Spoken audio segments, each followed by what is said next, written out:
The first Father's Day was in Spokane, Washington on June 19th, 1910.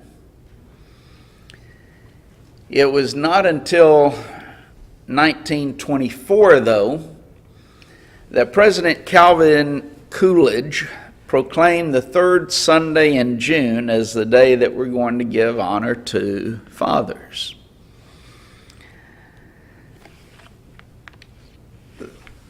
From a scriptural standpoint, giving honor to parents, and that would certainly be inclusive of fathers, is a scriptural and a right thing to do. In the Ten Commandments that God gave to Israel, as recorded in Exodus 20 and verse 12, he says to honor thy father and thy mother, that thy days may be long upon the land which the Lord thy God giveth thee. At the second giving of the law, thus Deuteronomy, in chapter 5 and verse 16, Moses again emphasizes this principle. Honor thy father and thy mother, as the Lord thy God hath commanded thee, that thy days may be prolonged, and it may go well with thee in the land which the Lord thy God giveth thee. Now there's a promise that is connected with that, honoring your parents.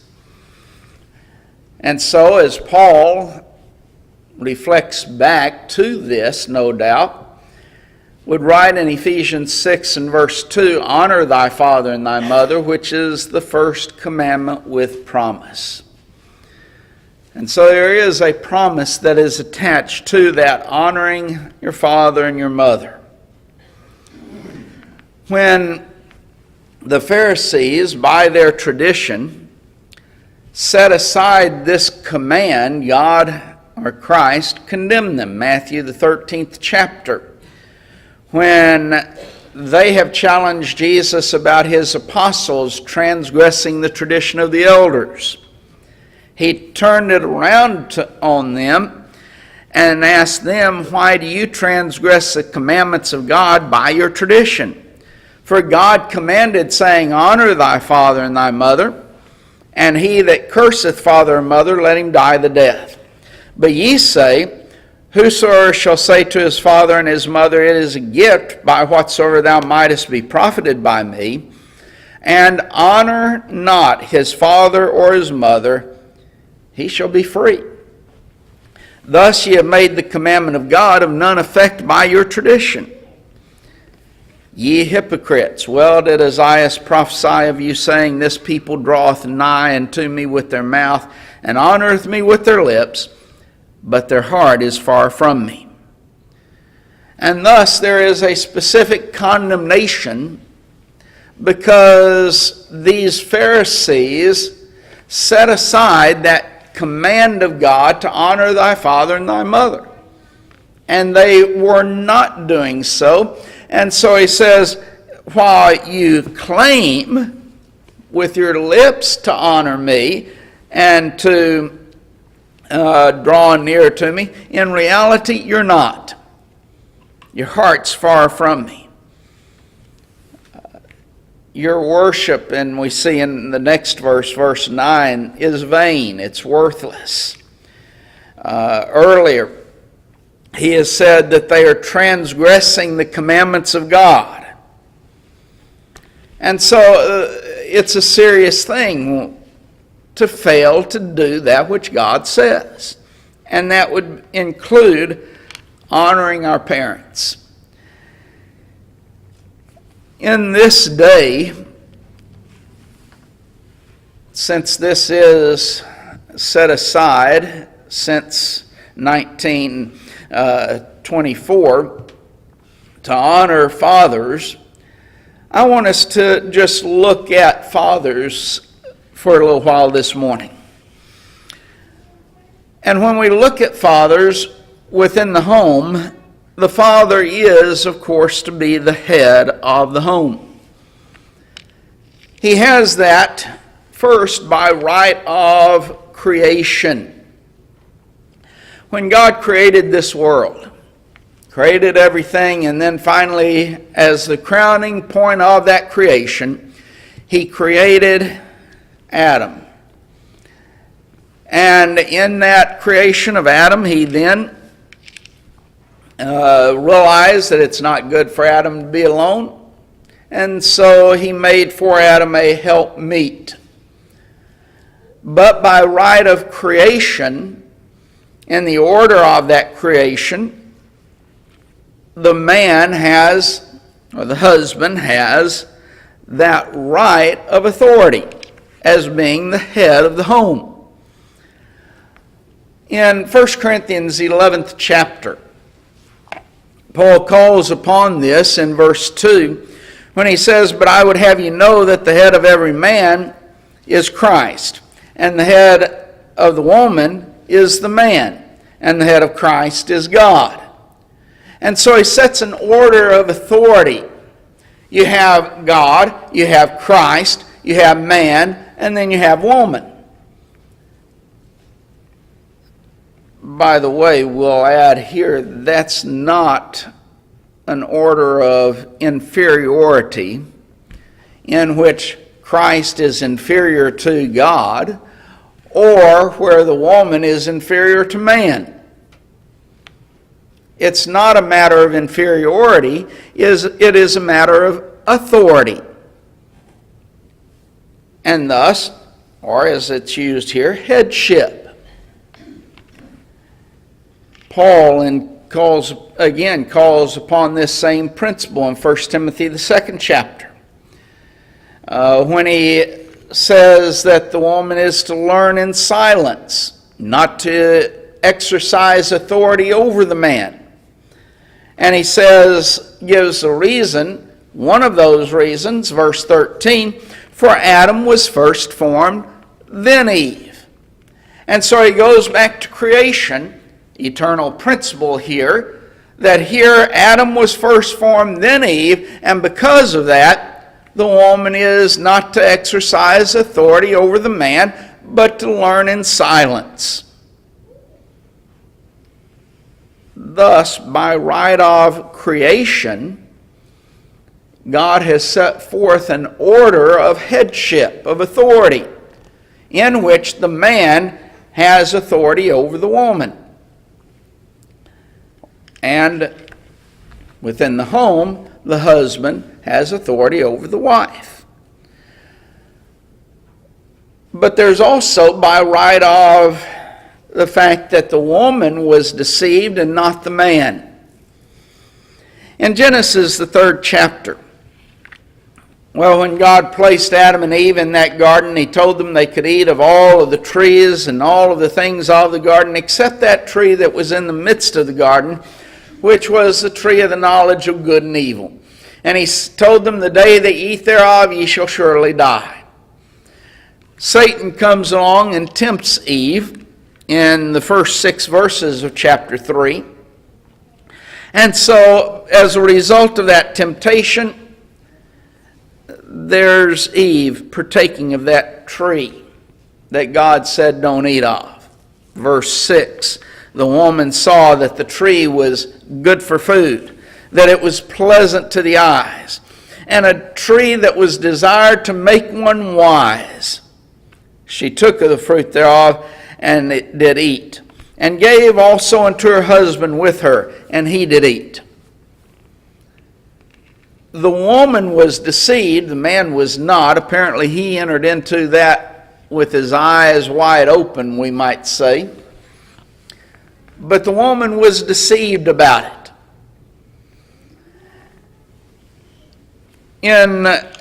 When God comes, and as the indication is, it was a habitual practice for God to come and to fellowship with Adam and Eve and walk with them in the cool of the evening.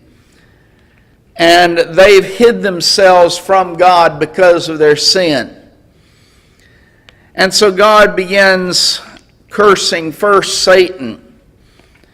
And then in verse 16, it says, "Unto the woman He said, I will greatly multiply thy sorrow and thy conception. In sorrow thou shalt bring forth children, and thy desire shall be to thy husband, and he shall rule over thee. We now see a second reason that the man has authority within the home. Because of sin, because Eve was deceived, not Adam. Paul again calls upon this in 1 Timothy, the 2nd chapter. While in verse 13, that first reason, Adam was first formed, then Eve. Then verse 14, Adam was not deceived, but the woman being deceived was in the transgression. Thus, Adam was to have authority over Eve. The husband within that home is that one who has dominion, who has authority, or who has the rule within the home. If you look at any organization thus, you can look at any organization upon earth. It's going to have some type of rule, some type of authority or chain of authority, someone within that organization, or it might be a group within that organization, to exercise dominion within that organization. Otherwise, it simply cannot function as an organization. It's going to be a matter of chaos within the organization. Well, the home is the same way. There has to be some type of organization within the home. And God has established that organization within the home as being the man, being the head, being that one who rules, who has dominion, and the woman being in subjection to her husband. Again, that does not make and is not a matter of superiority or inferiority, that the man is somehow superior to the woman. In many respects, the woman is superior to the man. But as far as rule, as far as headship, the man is that one who is to be in control. He's the head of the home. Now, that does not mean that the man acts as some type of a cruel dictator in which he sets forth his edicts as with an iron fist, and you'd better toe the line or else. No, it's not that type of a headship or leadership. The home is going to operate properly when you have a man who loves his family. A loving man. And that means when we're talking about a loving man, we're talking about someone who loves God, who loves his wife, who loves his children. And so you have a loving man and all that that embraces, guiding his home, and a loving family then who delights in that leadership role of the husband, of the man of the home. In Ephesians 5th chapter, Paul is really discussing Christ and the church, as we see in verse 33. But he's going to use as an illustration of Christ and the church the husband-wife relationship. And so as we go back to Ephesians 5 and verse 25, he says to the husbands, love your wives, even as Christ also loved the church and gave himself for it. And so you look at Christ and the church in relationship to what the husband is to be in relationship to the home. Even as Christ loved the church, husbands are to love their wives. Now, that love that Christ had for the church extended and was so great that he gave himself for it. So likewise, husbands are going to love their wives to such an extent that they are willing to give themselves for the wife. He goes on, verse 28 and 29. So ought men to love their wives as their own bodies. He that loveth his wife loveth himself. For no man ever yet hateth his own flesh, but nourisheth and cherisheth it, even as the Lord the church. And so he continues to go back to that relationship of here's Christ in the church, because that's his real discussion. Again, verse 33. But the husband-wife relationship is to be likened to that. And so, there in verse 25, love your wives.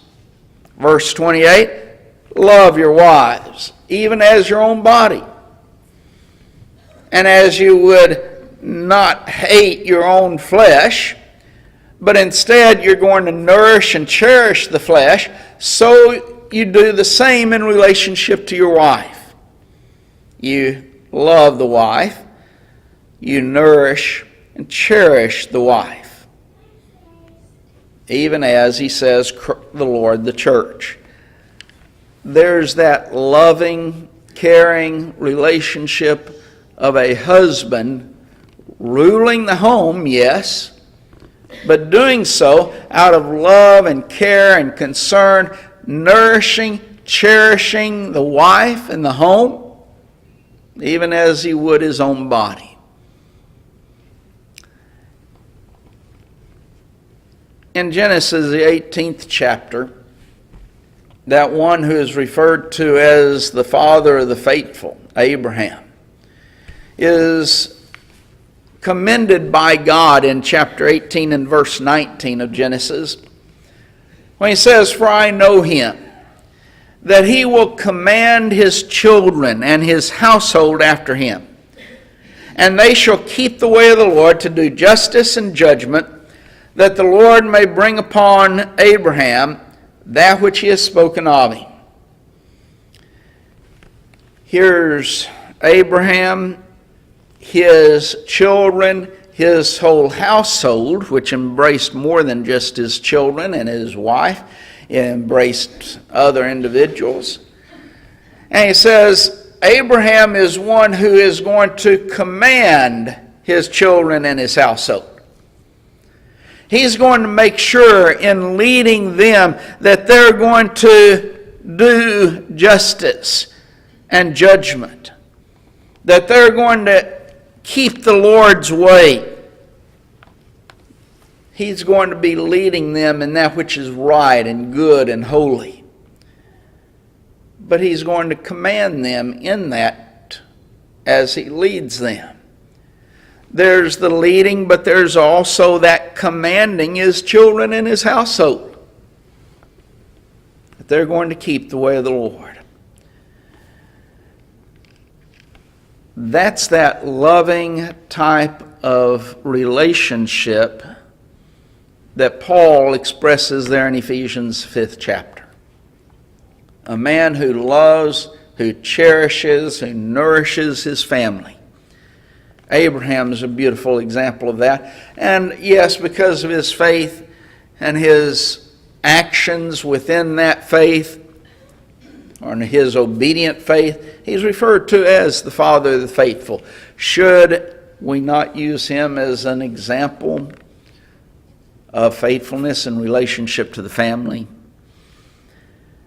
In 1 Peter, the 3rd chapter, as Peter turns it around and discusses the wife and her relationship to the husband, he uses Sarah as an example. In 1 Peter 3 and verse 6, even as Sarah obeyed Abraham, calling him Lord, whose daughter ye are, as long as you do well, and are not afraid with any amazement. This is not an attitude that the husband expresses, you better call me Lord or else. that wasn't the attitude of Abraham, or that which you see in relationship to Abraham. But out of respect that Sarah had for Abraham, she called him Lord. Now then, Lord, within the context that it's used here, we might use the term sir, or something along that line. It's not as we would think of Lord, Master, or a kingship. It's not that type of an attitude, but it is an attitude of respect that she had for her husband. And if you go back to Ephesians, the 5th chapter, Paul tells the wife that she is to make sure that she reverences her husband. God knows what men need and knows what women need. Within the context of Ephesians 5, he never tells the woman to love her husband. Now he tells the husband, you love your wife, and he says so repeatedly, but he doesn't, within that context, tell the wife to love her husband. Now, just to get the other side of that, in Titus, the 2nd chapter, he does. Within Ephesians 5, in this long discussion, he doesn't say that. He says, husbands, love your wives, but then he comes back in relationship to what the husband needs, because God knows that the wife needs that loving care and concern. But he also knows the nature of man and what man needs, and so he tells the wife, you see that you reverence your husband. That's what we see with Sarah. A woman who reverences her husband. And notice, whose daughters ye are. Those who are faithful Christians are going to be following in that footsteps of Sarah in relationship to the husband-wife relationship. She recognizes that loving, caring leadership of her husband. But also, within the home, the father is to train his children. The Scriptures give this charge specifically to the fathers. Ephesians 6 and verse 4, ye fathers, provoke not your children to wrath, but bring them up in the nurture and the admonition of the Lord. There is an admonition given specifically now to ye fathers, not parents in general, but the father, because he is the head of the home, has that responsibility to teach and to train his children. That's what you again see with Abraham in Genesis 18 and verse 19. That I know Abraham. God says he's going to command his children. He's going to do it. He's not going to try and pass it off to Sarah, but he is going to command his children and his household after him. He was given that responsibility, that obligation to train the children. In Proverbs 18 and verse 19, the wise man says, chasten thy son while there is hope, and let not thy soul spare for his crying. So in that training, the father is going to be chastening his children, correcting them, disciplining them. And that is corrective discipline and corrective discipline. Training and correcting. There's both aspects of chastening embraced within that word chastening. Training them in the way in which they're supposed to go. That's what what God says, I know Abraham, he's going to command his children. There's that training that's involved. But there's also that chastening from the standpoint of a corrective discipline. When they go astray, you correct them. And knowing children, That's going to be different with every child. Some children you can correct them by just looking at them.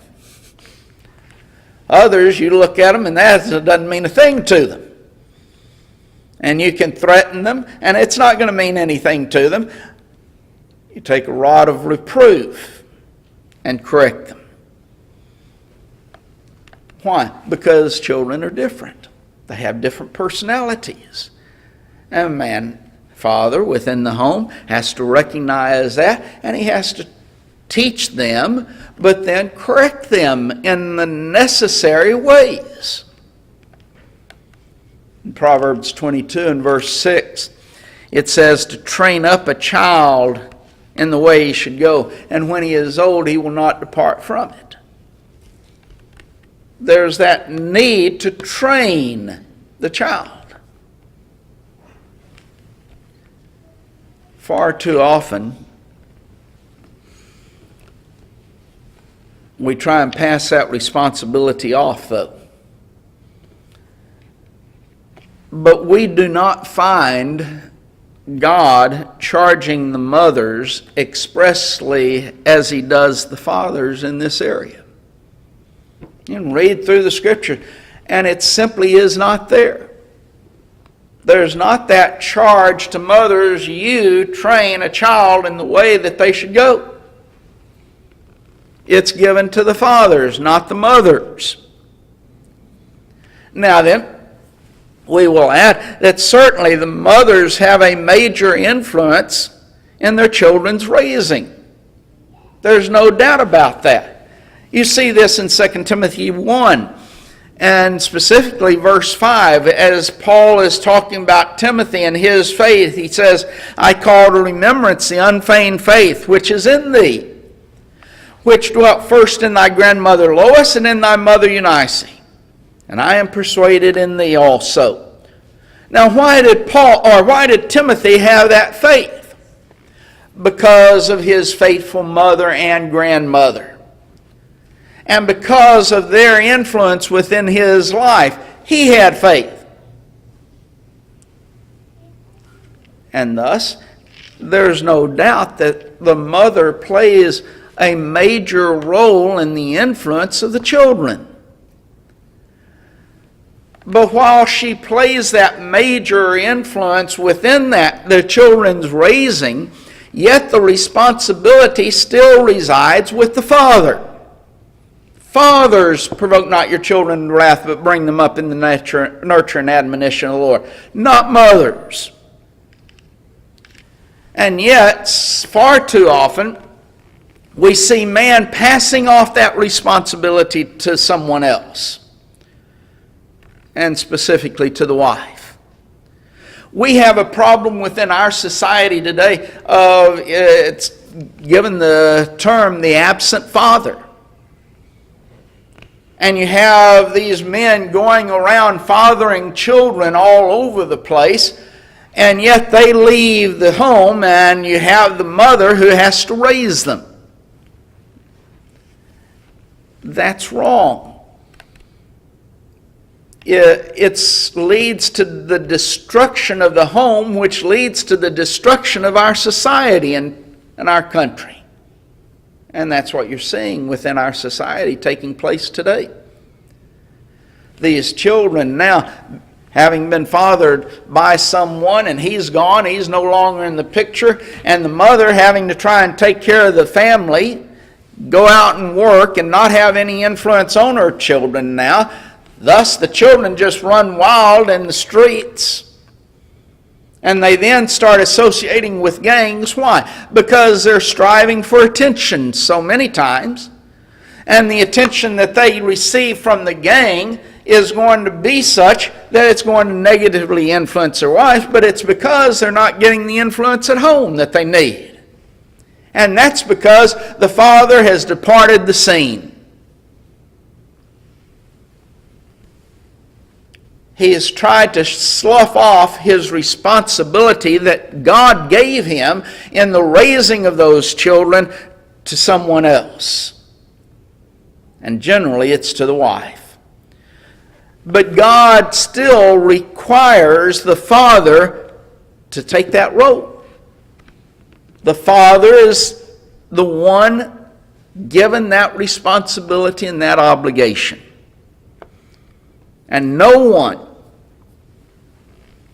can pass that responsibility off. You cannot pass that responsibility off to the wife. A husband cannot pass that responsibility off to the church. And that's what we see within the Lord's church many times. It's the church's responsibility to train our children. And if our children go astray when they get older, whose fault is it? Well, it's the church's fault. That's who it is.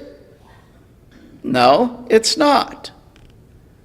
You see, they tried to pass the responsibility off to the church, but God gives the responsibility to the Father, not to the church. The church has the exact same responsibility and obligation in relationship to the children as they do to those who are adults and members of the church. And the same responsibility that it has to every person in the world, and that is to teach them the gospel. But as far as the training and the teaching of that child, it's not the church's responsibility. It's not the Bible class responsibility. It's not the elder's responsibility. It's the father's responsibility. The father specifically. And yes, the mother, as she helps in that taking care of the children. Within our society today, we see that responsibility trying to be passed off to the government. And the government being a willing participant in trying to take over the responsibility of parents. Have you ever heard the phrase, "It takes a village"? That became so popular by one of the presidents of years gone by. What did he mean by that? And what did his wife mean by that? Very simply, you can't do it yourself. It's not your responsibility. Let the government take over the raising of your children and the training of your children. And so many parents just sat back and said, fine, we'll let the government do it. Or let the schools do it. When we send our children to school, it's not really the school's responsibility to teach our children. It's our responsibility. Now, I can use the school as a tool, but the responsibility is still mine as a father, not the school's. The responsibility of the family lies with the father. Yet we also know that as children grow up, they make their own choices.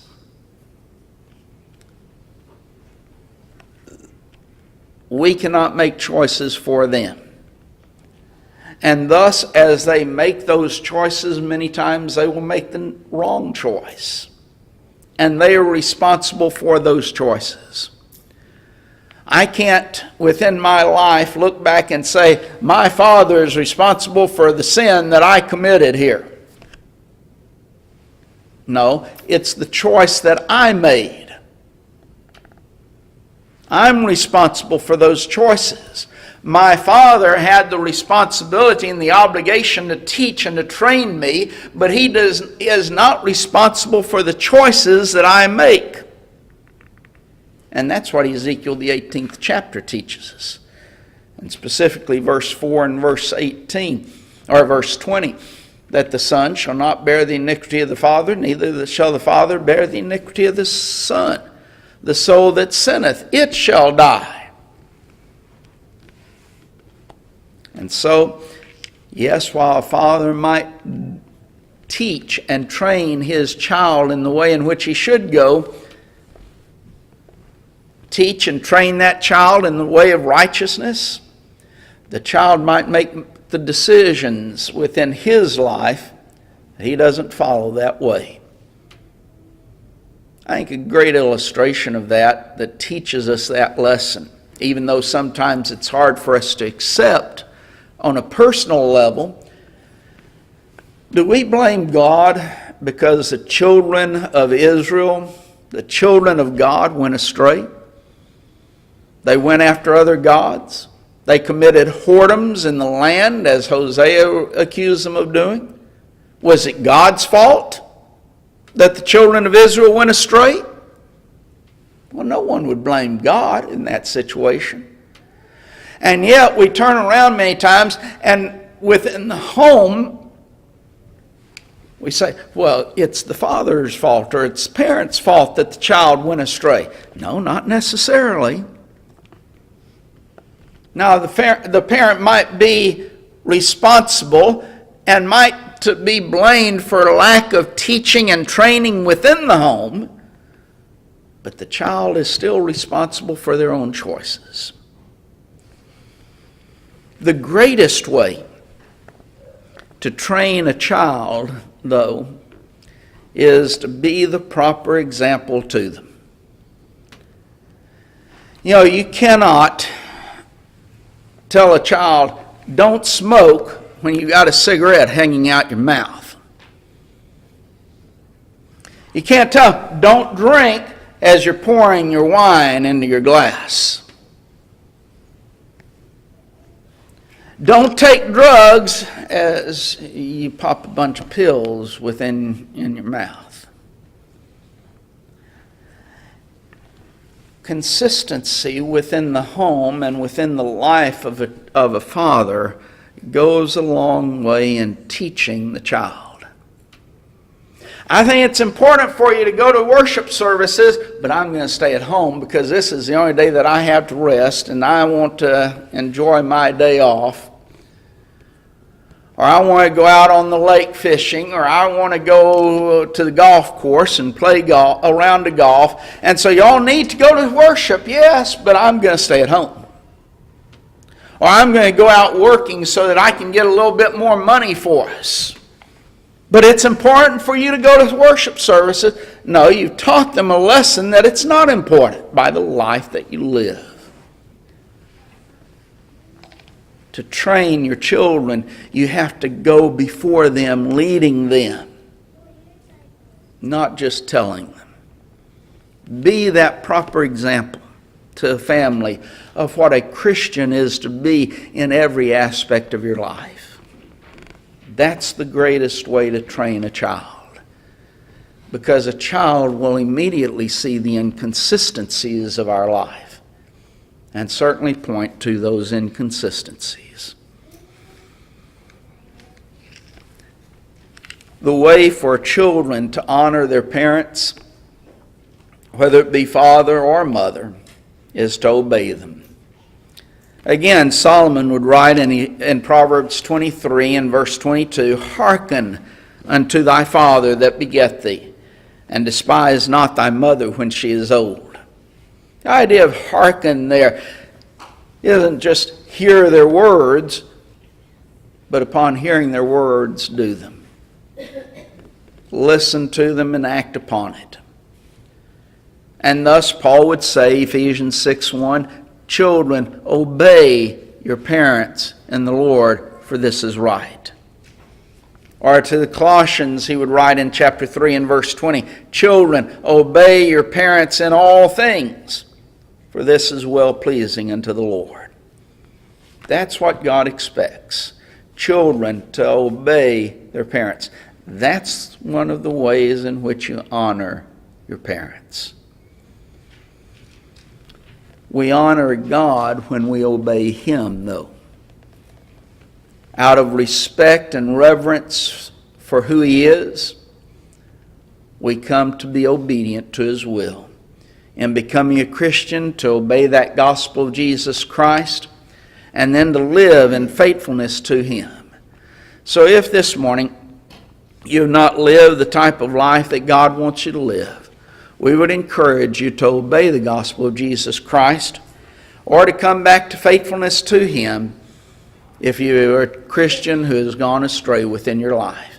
So if we can help you in this, we bid you come as we stand and sing the invitation song.